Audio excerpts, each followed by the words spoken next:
সবাইকে স্বাগত জানিয়ে আজকের ভিডিও শুরু করছি। আজকে কথা বলবো বাংলাদেশে 11 থেকে 20 গ্রেডের চাকরির পরীক্ষায় বাংলার জন্য কোন কোন টপিক থেকে প্রশ্ন আসে, সেই টপিকগুলোই আপনাদের সামনে আমি সংক্ষিপ্ত আকারে শুধু টপিকের নামগুলো বলবো, দু একটা উদাহরণ দেব।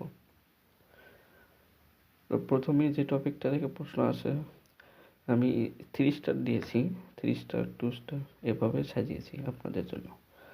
এক কথায় প্রকাশ এই টপিক থেকে যে কোনো লিখিত পরীক্ষা 5টি 4টি প্রশ্ন আসে। তারপর হচ্ছে বাগধারা, এটা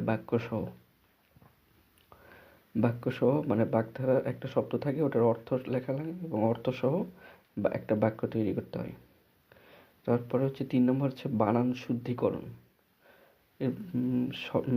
যেগুলো কঠিন একটু বানান রয়েছে বাংলা ভাষায়, এইগুলো থেকে হয়তো 5টা 4টা 3টা এই অনুযায়ী ভুল করে লেখা থাকে, এগুলো শুদ্ধ করে লেখা।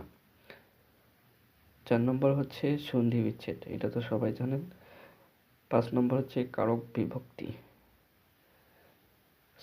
6 নম্বর হচ্ছে বাক্য শুদ্ধি, অর্থাৎ যেটা একটা ভুল বাক্য থাকবে সে বাক্যটাকে সঠিক করে লিখতে হবে। এটা অবশ্যই আমি 3 স্টার দিয়েছি, এটা 2 স্টার, এটা অনেক সময় আসে, অনেক সময় আসে না। 7 নম্বর হচ্ছে সমাস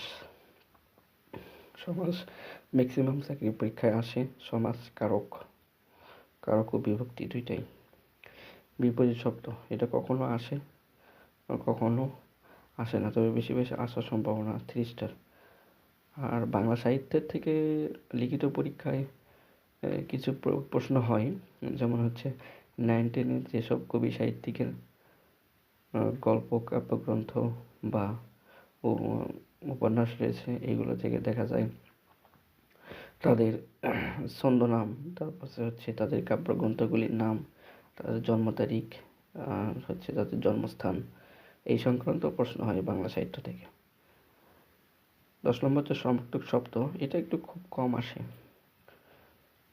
11 নম্বর হচ্ছে অনুচ্ছেদ।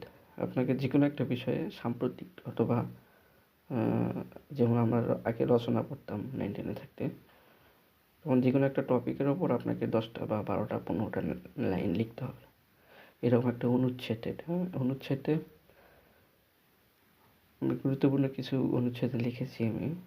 শিক্ষার গুরুত্ব, শীতের সকাল, প্রিয় খেলা, পরিবেশ দূষণ, প্রযুক্তির সুফল কুফল, এছাড়াও যেগুলো সাম্প্রতিক বিষয় রয়েছে, জুলাই গণঅভ্যুত্থান।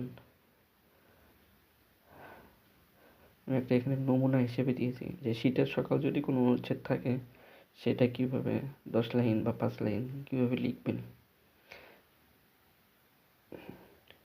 আর সর্বশেষ 1 থেকে 1.5 বছরের লিখিত প্রশ্ন, মানে যেগুলো বিভিন্ন চাকরির পরীক্ষায় এসেছে, প্রশ্ন ব্যাংক। এক্ষেত্রে আপনারা প্রফেসর লিখিত জব সলিউশন এটা ইউজ করতে পারেন, কারণ এইটা হচ্ছে বাংলাদেশের যেগুলো পরীক্ষা হয় 11 থেকে 20 গ্রেডের লিখিত পরীক্ষার প্রশ্নগুলো সুন্দরভাবে সলভ করা থাকে। এবং আমি এটাই বলেছি এখানে যে 1 থেকে 1.5 বছরের লিখিত প্রশ্ন সলভ করবেন প্রতিদিন 1টা 2টা করে। সলভ করতে গিয়ে যেটা কঠিন মনে হবে সেটা হচ্ছে আপনারা নোট করবেন।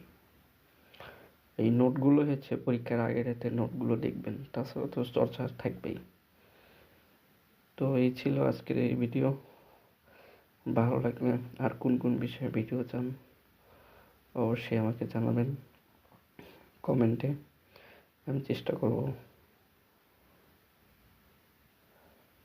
তো সবাইকে ধন্যবাদ।